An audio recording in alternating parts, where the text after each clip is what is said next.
Assalamualaikum warahmatullahi wabarakatuh. Jangan lupa untuk like, komen, subscribe, dan bagikan cerita ini agar semakin banyak yang mendapatkan pelajaran berharga dari kejadian ini. Kabut pagi masih menggantung tebal di lereng Gunung Lawu ketika suara gamelan samar terdengar dari kejauhan. Di sebuah rumah panggung kayu tua di kaki gunung, seorang pria tua bernama Mbah Sastro sedang duduk bersila, membakar kemenyan, dan membaca doa dalam bahasa Jawa kuno. Ia bukan orang sembarangan. Dialah juru kunci Gunung Lawu, penjaga spiritual dan adat yang sudah puluhan tahun dipercaya masyarakat untuk menjaga keseimbangan antara alam dan dunia halus. Namun, tak banyak yang tahu bahwa Mbah Sastro menyimpan rahasia besar tentang asal-usulnya. Sejak kecil, ia dibesarkan dalam adat dan disiplin spiritual tinggi oleh kakeknya, yang juga seorang juru kunci sebelum dia. Di usia 12 tahun, ia pernah mengalami mimpi yang berulang. Ia berdiri di sebuah kerajaan kuno yang megah, dikelilingi oleh prajurit bersenjata lengkap, sementara seorang raja berjubah emas memanggilnya dengan nama yang tidak pernah ia kenal. Raden. Suatu malam, di puncak ritual Suronan, di Hargo Dumilah, Mbah Sastro mengalami penglihatan kuat. Dalam kabut yang semakin tebal, sosok bermahkota muncul dan menyebut dirinya Prabu Brawijaya. Sang Prabu memberitahu bahwa darah keturunannya masih mengalir dalam tubuh Mbah Sastro, dan tugasnya belum selesai. Ia harus membuka kembali gerbang Watu Gede, pintu kuno menuju warisan leluhur yang terlupakan. Tapi tidak semua roh leluhur setuju dengan kebangkitan warisan ini. Sejak saat itu, Mbah Sastro mulai diteror oleh bayangan hitam yang menyusup dalam tidurnya, dan beberapa pendaki mulai mengalami kejadian aneh. Suara gamelan dari dalam hutan, cahaya merah menyala di tengah malam, dan bisikan dalam bahasa kuno yang tak mereka pahami. Mbah Sastro tahu waktunya sudah dekat. Ia harus mencari penerus, seseorang yang bisa memikul warisan ini dan membuka rahasia besar yang terkubur di puncak Lawu. Di sebuah desa kecil di lereng selatan Gunung Lawu, tinggal seorang pemuda bernama Bagas. Ia adalah seorang fotografer alam bebas yang sering mendaki sendirian, tertarik pada lanskap mistis dan cerita rakyat. Meski modern dan skeptis, ia tak pernah bisa menghindari rasa tertarik pada gunung satu itu. Seolah ada sesuatu yang memanggilnya tiap malam lewat mimpi, kabut putih, gamelan, dan suara yang memanggil Raden Bagaskara. Suatu hari, saat ia sedang memotret air terjun Grojogan Sewu, hujan turun mendadak disertai petir keras. Dalam kekacauan itu, seorang lelaki tua dengan jubah putih muncul entah dari mana dan memberikan secari kertas usang. "Sampeyan kudu munggah, wektumu wes tekan, kau harus naik, waktumu sudah tiba." Ketika Bagas membuka kertas itu di rumah, ia menemukan aksara Jawa kuno yang anehnya bisa ia baca. "Watu Gede menanti, warisan belum selesai, darahmu adalah kunci." Sejak saat itu, mimpi-mimpinya jadi semakin nyata. Ia melihat istana Majapahit terbakar, prajurit berjatuhan, dan sosok sang Prabu menyerahkan keris berkilau merah darah ke tangannya. Tapi begitu ia menyentuh keris itu dalam mimpinya, sosok hitam raksasa muncul dan menggeram. "Warisan ini bukan untukmu." Sementara itu, Mbah Sastro yang sudah merasakan gelombang energi tak biasa dari lereng selatan mulai bersiap melakukan tirakat pati geni, puasa tanpa makan dan minum selama 24 jam di puncak Lawu.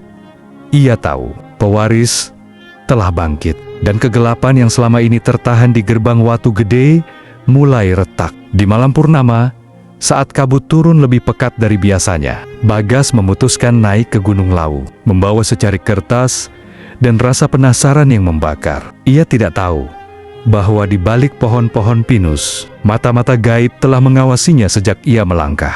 Malam mulai turun ketika Bagas tiba di pos terakhir. Sebelum memasuki jalur pendakian utama, udara terasa aneh.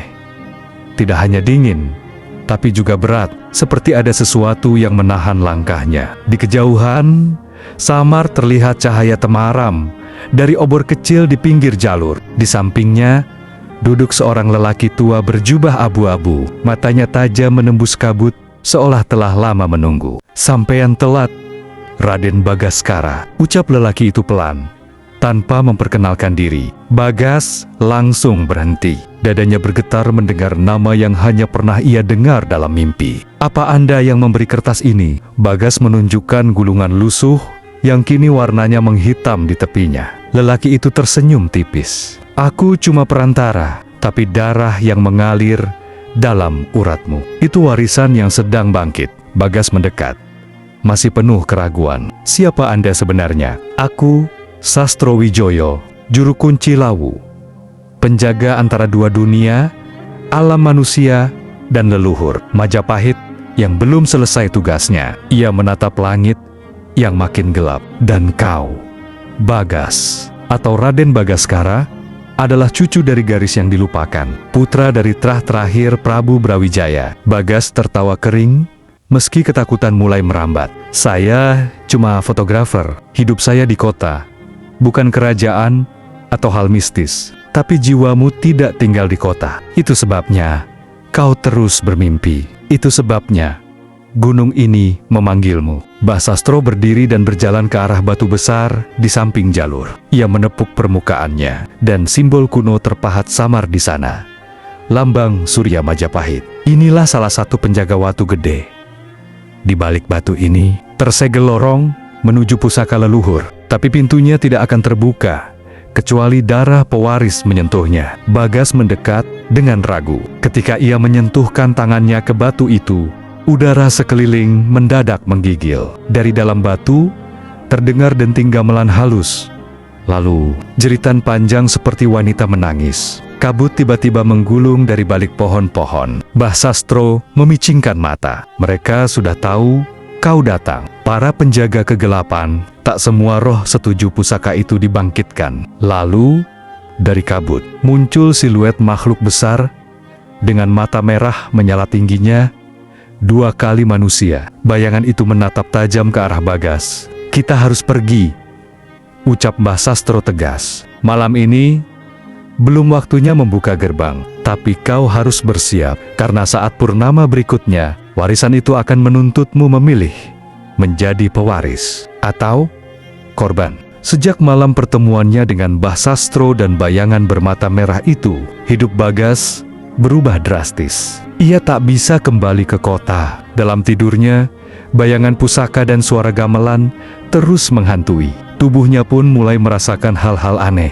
Hawa panas yang muncul dari telapak tangan, dan bisikan asing tiap kali ia dekat air mengalir. Mbah Sastro membawanya ke sebuah padepokan tua yang tersembunyi di balik lereng Lawu.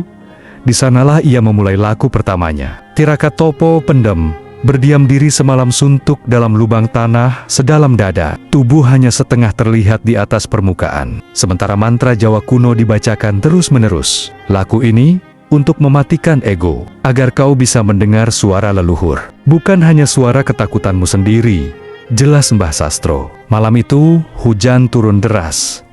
Tapi Bagas tak bergerak, ia menggigil. Hampir pingsan. Dalam keadaan setengah sadar, ia melihat cahaya keemasan di balik matanya.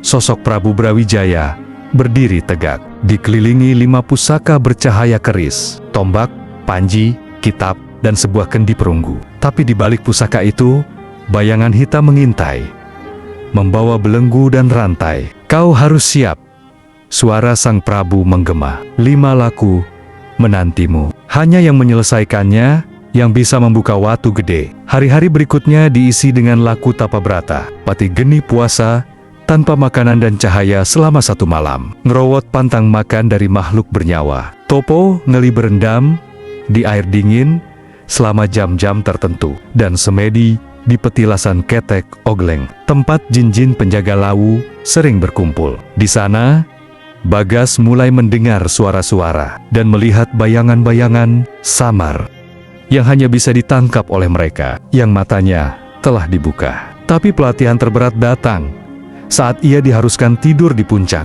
Hargodumilah selama malam suro, sendirian, hanya dengan selendang warisan dan keris kecil yang diberikan Mbah Sastro. "Jika mereka datang, jangan lawan dengan marah, lawan dengan nama leluhurmu." Malam itu, langit bersih, tapi tepat tengah malam, kabut turun seperti tirai. Suara gamelan dan tangisan mulai terdengar lagi. Dan dari balik bebatuan, muncul sesosok wanita berambut panjang, wajahnya separuh cantik, separuh hangus, terbakar. Aku tahu darahmu. Aku yang menjaga pusaka itu sejak kerajaanmu jatuh. Bagas menahan napas. Ini bukan lagi ujian fisik. Ini pertarungan batin. Malam Suro di Hargodumilah berubah menjadi malam yang menentukan. Bagas berdiri tegak di tengah pusaran kabut, menghadapi sosok wanita penjaga pusaka. Wajahnya separuh cantik, separuh hangus, dililit rambut panjang seperti jelmaan ratu dari zaman kuno. Matanya bersinar perak. Aku Dewi Srikandi Jengrat. Aku yang membakar diriku di malam keruntuhan Majapahit untuk menjaga pusaka agar tak jatuh ke tangan musuh. Bagas menunduk hormat, tapi wanita itu melanjutkan dengan suara menggema. Tak cukup hanya darahmu. Untuk membuka Watu Gede, kau harus rela melepaskan dunia. Tak bisa lagi jadi setengah manusia, setengah pewaris. Kau harus memilih hidup di dunia ini atau di antara warisan leluhur. Dengan satu lirikan, ia menghilang dalam pusaran angin. Keesokan paginya, Mbah Sastro dan Bagas naik bersama menuju batu Watu Gede. Bagas membawa selendang warisan, keris peninggalan, dan doa-doa dari laku tirakatnya. Di hadapan batu, Mbah Sastro menggambar lingkaran di tanah, menancapkan bunga telon dan dupa. Lakukanlah, Raden Bagaskara. Hari ini, kau bukan hanya pewaris darah, tapi juga pewaris jiwa. Bagas menancapkan keris ke tanah. Darah dari telapak tangannya menetes ke ukiran lambang Surya Majapahit di batu itu. Langit mendadak gelap. Gunung Lawu bergemuruh. Batu Watu Gede terbelah perlahan, memperlihatkan pintu batu menuju lorong gelap di bawah tanah. Aroma dupa dan logam tua menyembur keluar. Dari dalam, terdengar suara gamelan mengalun lembut dan langkah-langkah kaki banyak orang, meski tak ada satupun yang terlihat. Di dalam lorong itu, 5 pusaka leluhur tergantung dalam lingkaran cahaya. Keris merah menyala, tombak bermata 3, panji Majapahit, kitab berisi aksara emas, dan kendi berisi air jernih yang memantulkan wajah Bagas. Tapi bukan wajahnya yang kini, melainkan dirinya sebagai raja muda berpakaian perang. Ambillah, suara Prabu Brawijaya menggema, dan kau akan menjadi penjaga, penghubung zaman. Bukan raja dunia, tapi penjaga ingatan bangsa. Bagas mengambil keris dan kendi. Saat ia keluar, Mbah Sastro sudah menunggu, tapi tubuhnya perlahan menghilang menjadi kabut. Tugasku selesai, Raden. Lawu kini milikmu. Bagas berlutut. Gunung itu kini sunyi, tapi tak lagi terasa asing. Sejak hari itu, pendaki yang ke Lawu sesekali melihat siluet pria muda berdiri di lereng, memegang keris dan mengenakan selendang batik kuno. Ia tersenyum pada setiap orang yang lewat, namun tak pernah menyebut nama, karena kini juru kunci Lawu bukan lagi penjaga biasa. Ia adalah warisan hidup dari Majapahit yang tak pernah benar-benar padam. Dunia tak hanya soal teknologi dan logika. Ada nilai-nilai leluhur, etika, dan kekuatan alam yang tetap relevan, meski tak selalu terlihat. Entah sebagai pewaris darah, penjaga budaya, atau sekadar pelestari cerita. Kita semua bagian dari rantai sejarah yang tak boleh terputus. Akhir salam. Semoga kisah ini memberikan pelajaran bagi kita semua. Terima kasih telah mendengarkan cerita ini. Sampai jumpa di kisah berikutnya. Wassalamualaikum warahmatullahi wabarakatuh.